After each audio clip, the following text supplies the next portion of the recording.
Genius, billionaire, playboy, philanthropist. The invincible Iron Man made his comic book debut in Tales of Suspense, issue 39. Robert Downey Jr. changed the MCU forever when he hit the big screen back in 2008 and kicked off the Infinity Saga. Now, come 2019, we saw him and his advanced tech save half the universe.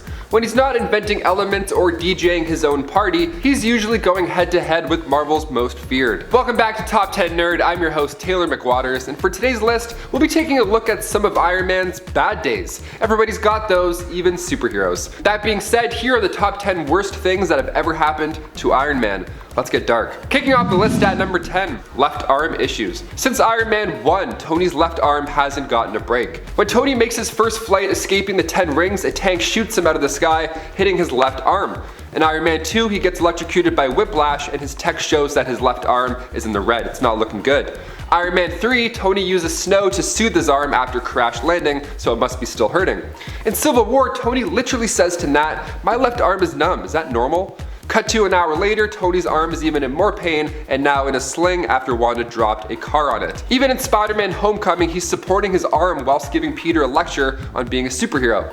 Makes sense why he snapped with his right hand. Left one's probably done, he probably has no nerves left. And before we continue on with this list, if you want to go ahead and give us a thumbs up, this list is rather dark, so all that love and thumbs up and good vibes, sure to help us out as well. Also, those thumbs up literally help us in our studio, so thanks for your support. Let's get right back to the list. Number 9, killed by Captain America. Tony and his tech are pretty close, but in Age of X story, we see the two get a little too close for comfort. After a virus began taking its toll on Tony, he started to literally merge into his armor. That's like something from Black Mirror, that sounds horrible. He decided that a name change was also in order, so he started going by Steel Corpse, which, gotta say, looking at him is much more fitting. He, alongside other much livelier Avengers, headed out to take down some mutants, but upon arrival in superhero fashion, they changed their mind and opted to help everybody else instead. We love a change of heart, nice. Only Tony's advanced suit wasn't exactly on board, so now we have a situation. Tony implored Cap to save them, and at that moment, there was really only one way Cap could do it. R.I.P. Tony. Number 8, punched by Captain Marvel.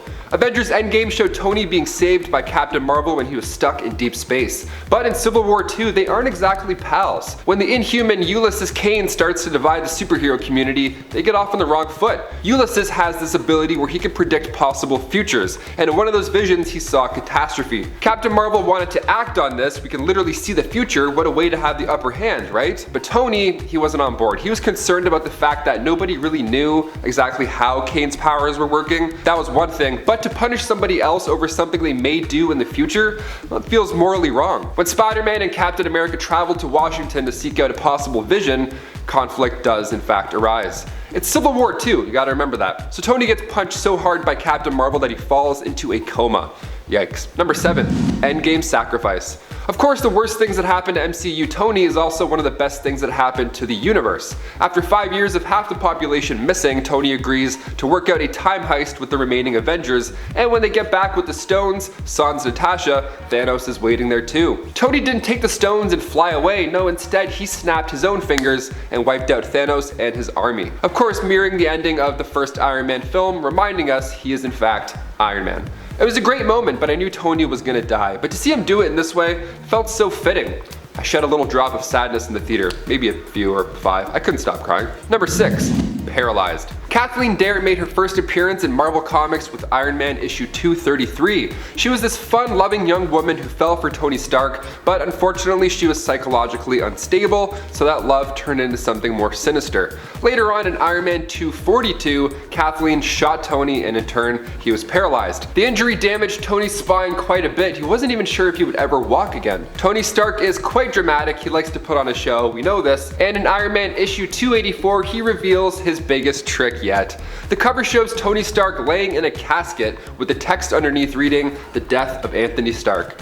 Huh, what? Around him are other superheroes. They're mourning the loss of their friend and fellow Avenger. Like in Avengers Endgame, everybody shows up. Even Dr. Doom, he proposes a toast in honor of a worthy opponent who has fallen. But Tony is always prepared, even after death. He had written a note to Rhodey previously, and the note mentions a key card that would give him access to the entire complex, in the form of a CD. I got Tony Stark's Secrets and Big Shiny Tune 6. What are we feeling today, folks? Rhodey collects himself, puts in the CD, and clicks play. It's a dream scenario, really. Tony explains to Rhodey that the world still needs Iron Man, and then you see a suit made specifically for Rhodey. What a moment! Again, it mirrors Tony's final holograph message in the MCU, a powerful moment on screen and on page. So Rhodey was stressing. There was so much responsibility bestowed upon him, all the while he's trying to mourn the loss of a close friend. That's a loaded day. So finally he suits up and it's a blast. Iron Man lives again. Nice. Turns out Tony wasn't actually dead at all, rather just under cryogenic stasis until a scientist sorted out those back problems. Invincible Iron Man, you don't say. Number 5, trick shot to the heart. Dark Avengers issue 190. In the alternate Earth of 13584, we see a pocket reality where Tony has undergone a pretty drastic upgrade, if you want to call it an upgrade, of course. He's still Iron Man, only he's evil this time around, and he's also just a brain. Yeah, this is a dark future where New York is the only remaining part of civilization, so the Dark Avengers are fighting over it. When Janet Van Dyne crushes Iron Man, he ejects out of the suit, again just a brain, just rolls on out, and at that moment Clint's brother, Barty Barton, shoots right through the brain with an arrow. At least it was a quick way to go this time around. Number 4, hit by a plane. Marvel's Dark Ages arc featured a pretty rare injury for Tony to endure, considering that he can fly and he's also wrapped in metal. The timing here is just so unfortunate. The story kicks off with an earthquake. Tony tells Pepper to take cover as he tries to figure out a super solution. Shortly after, there's power cuts, classic earthquake move, so now Pepper is stuck in an elevator and Tony's distress calls aren't even going through to the Avengers. Even his suit powers down mid-flight. On the way down, Tony's flailing about when a passing plane hits him and cuts off his left foot. The plane crashes down on the ground and Tony, while losing quite a bit of blood, crashes into Stark Towers. Number 3, lost the kid. We had an idea of how Infinity War would end. We knew part 2 was a year afterwards, so we knew somebody was biting the dust. Well, half of our beloved heroes ended up turning into dust, including the young Peter Parker. Tom Holland knocked this out of the park. I don't cry in movies often, but when Peter was telling Tony that he didn't want to go, holy shit. This was Tony's final arc, moving to the woods, having a kid, just dropped the superhero life right away, and even when Scott, Steve, and Natasha showed up to offer a possible solution, Tony doesn't even want to be involved. He says he's got a second chance right here, referring to Morgan and Pepper. Losing Spider-Man, Tony felt responsible. He made the kid the suit that allowed him to even go to space in the first place, and then all of a sudden he's a pile of dust all over your lap. Yeah, that would mess me up for 5 years as well. You don't blame him. Number 2, Armor Wars. The Armor Wars series is confirmed to hit Disney Plus sometime down the road, with Don Cheadle attached to the project, so we figured we'd remind you how the comics went. It's just a blast. Armor Wars is a 7-issue series written by David Michelini and Bob Layton. Now after Iron Man's tech was stolen, Tony was on the hunt to take down several villains using any sort of armor or tech. He's taken down anybody with armor. He even fights fellow Avenger Stingray at one point, although he's innocent.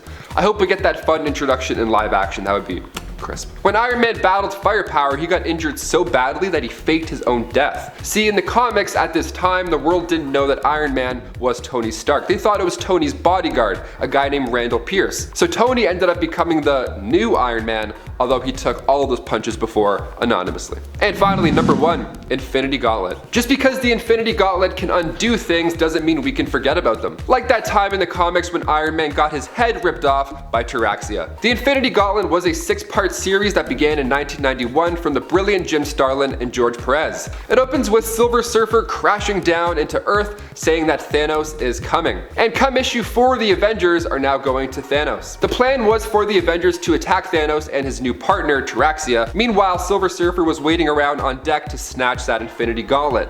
Sounds easier said than done. Thanos stops Thor's hammers with his fingertips, Wolverine's adamantium bones turn to rubber, so gross. Cyclops gets his head stuck in a clear block of force, Vision gets the life literally ripped out of him, and Iron Man gets dispatched, as Taraxia says, whilst holding Tony's head proudly. Like it's a birthday cake. She's like, here you go, Thanos, here's a head. Things get undone later on, but that one shot of everybody just laying there, it's gonna live in my head rent free. Thank you so much for sticking around and letting me bum you out with Tony's misfortunes, but before you go, you know the drill. Drop us a comment or 2 down below. Any lists you want to see in the future, who deserves a spotlight, let us know, tell us all your secrets as well. I've been your host, Taylor McWaters. Keep on being you, and we'll see you next time on Top 10 Nerd. Peace out.